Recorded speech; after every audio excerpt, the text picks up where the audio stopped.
tá com dúvida de como uma marca é construída, seja aqui na Salso, seja em outros escritórios, às vezes é semelhante, às vezes não. Bom, vamos lá, fica nesse vídeo que a gente vai comentar sobre isso, tanto na parte estratégica quanto na parte visual, que aí a gente vai conversar bastante. Aposta nesse vídeo, vai dar mais de 10 minutos, mas não pula ele.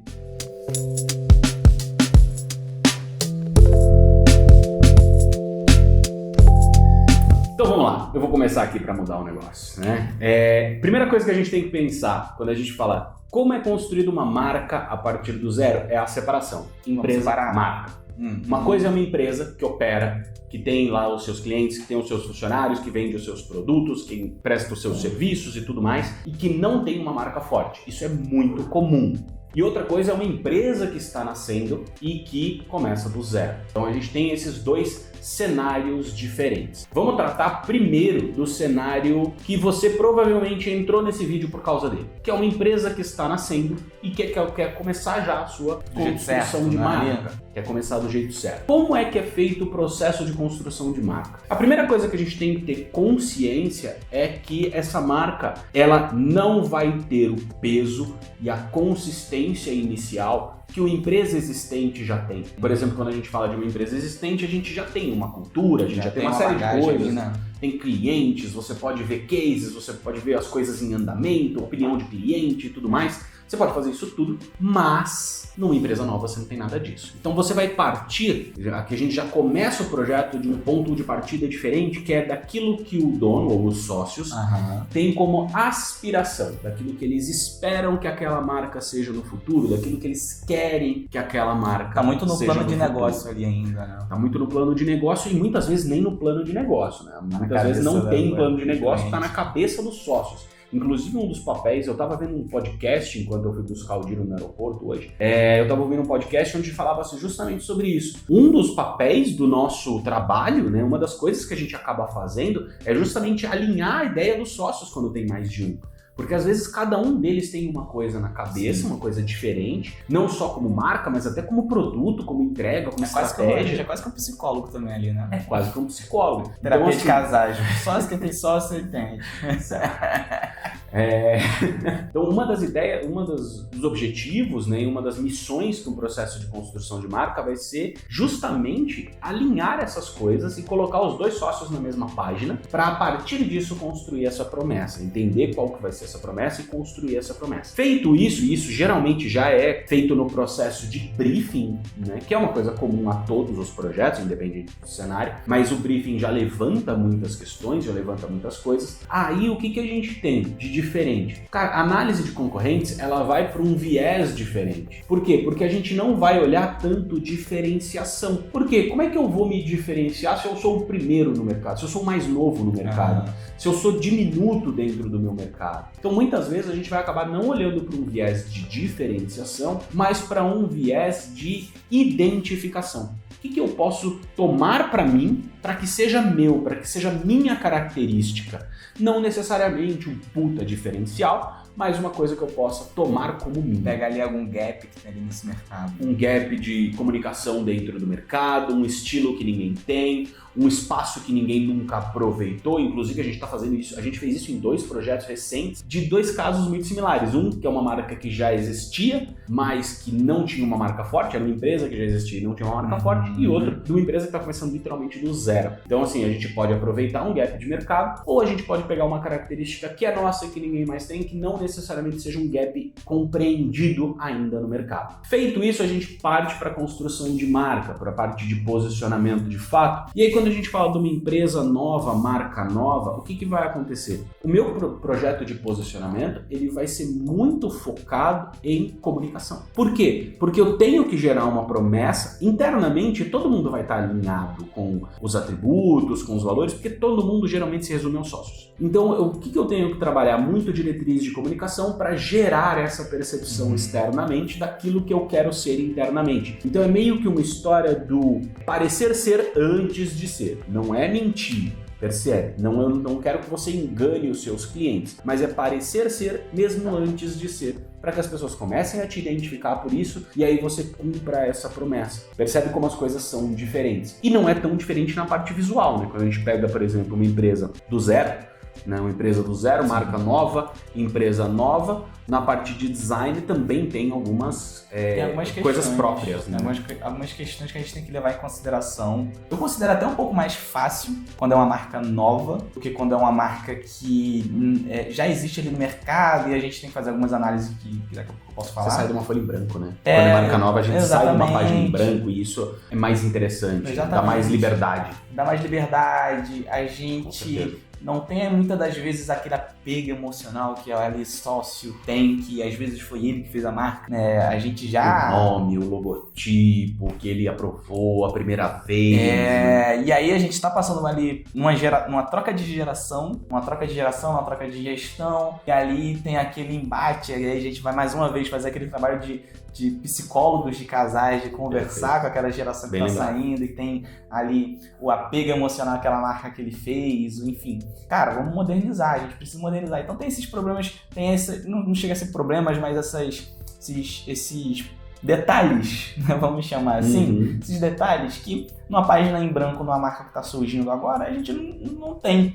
A gente vai fazer o mesmo trabalho de sempre ali, de analisar os concorrentes, de analisar o público-alvo, enfim, de analisar toda essa parte estratégica que foi desenvolvida lá atrás do posicionamento para criar ali essa identidade visual, esse universo visual alinhado ao posicionamento que foi criado ali do zero. E uma outra vantagem é que você também não tem uma conexão para criar com algo anterior, né?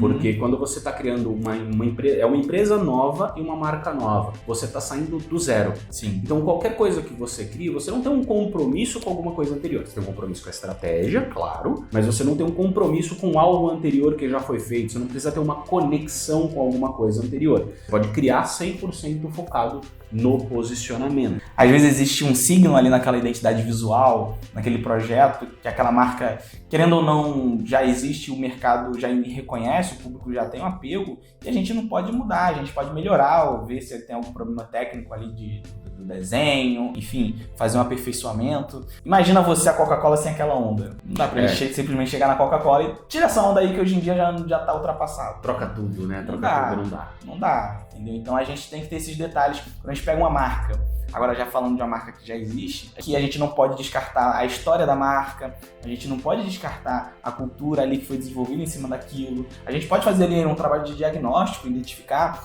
onde é que a marca está se encaixando, ela se diferencia onde, ela está fazendo mais do mesmo no mercado, o público reconhece, o que é que funciona, o que é que não está funcionando. Demandas que às vezes o projeto nem foi mal feito, o projeto foi bem feito, o projeto foi feito por um estúdio, um profissional qualificado, mas, cara, naquele tempo funcionava e hoje em dia com as demandas que hoje existem, com as demandas digitais, enfim, ou às vezes a empresa cresceu o portfólio de produto, cresceu ali em outras demandas, que aquele projeto não cumpre mais.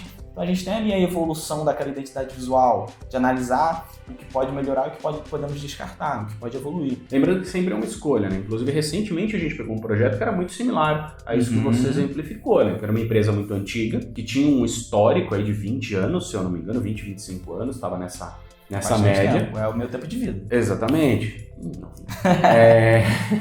Que tinha esse histórico e que veio uma mudança estratégica, veio uma mudança, a implementação de um posicionamento, que a marca não existia, ela existia enquanto empresa, mas não como marca. E quando chegou na parte visual, também teve essa responsabilidade de respeitar toda a história, de entender, e a identidade visual não era ruim, mas era uma identidade visual de 20 anos atrás. Há 20 anos as demandas eram muito diferentes. E, curiosamente, o portfólio de produto nem tinha mudado, né? Inclusive a empresa faz a mesma coisa hoje, mas as demandas de comunicação mudaram muito. Então, uma comunicação mais digital, uma comunicação mais direta, isso eram coisas necessárias, inclusive se tornaram necessárias por conta do posicionamento. E é justamente esse o ponto. Quando a gente pensa aqui na parte estratégica, não muda tanto.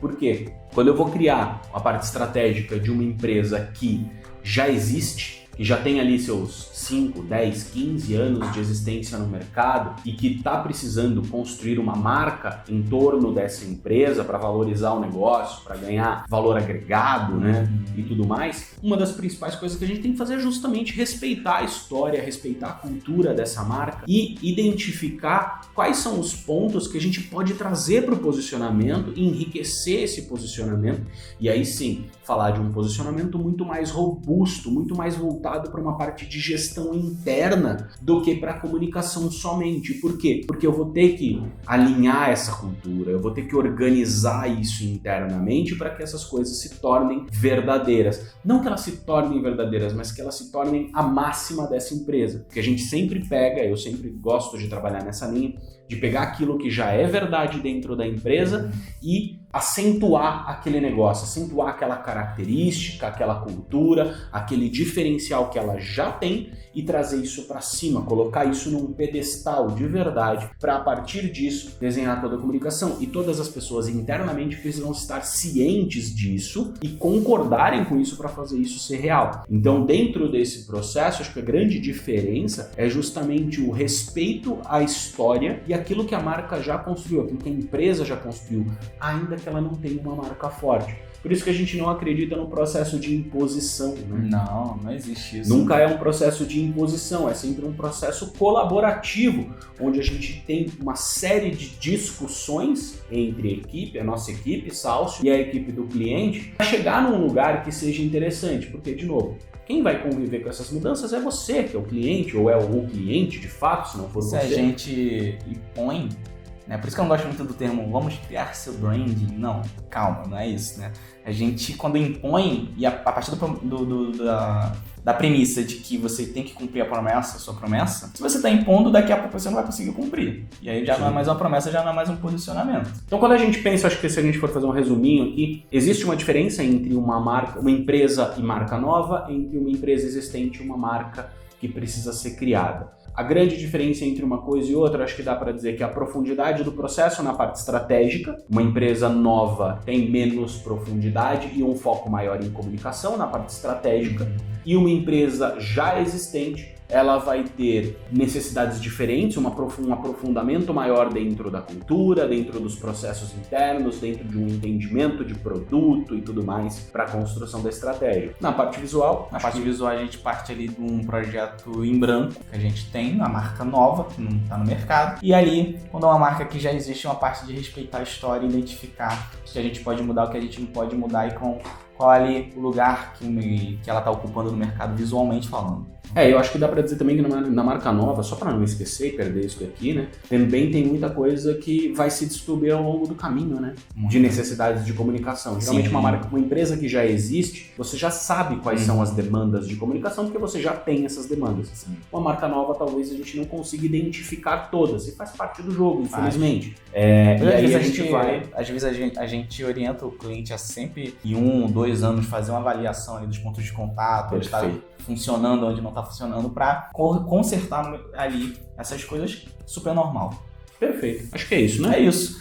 Maravilha. Vamos lá, né? A gente te vê nos próximos vídeos. Segue a gente no Instagram, segue a gente no LinkedIn, segue a gente nas outras redes sociais, segue nosso perfil pessoal. O Daltro agora tá postando sua rotina de treino lá no Instagram, se você quer saber um pouco da rotina de treino dele lá.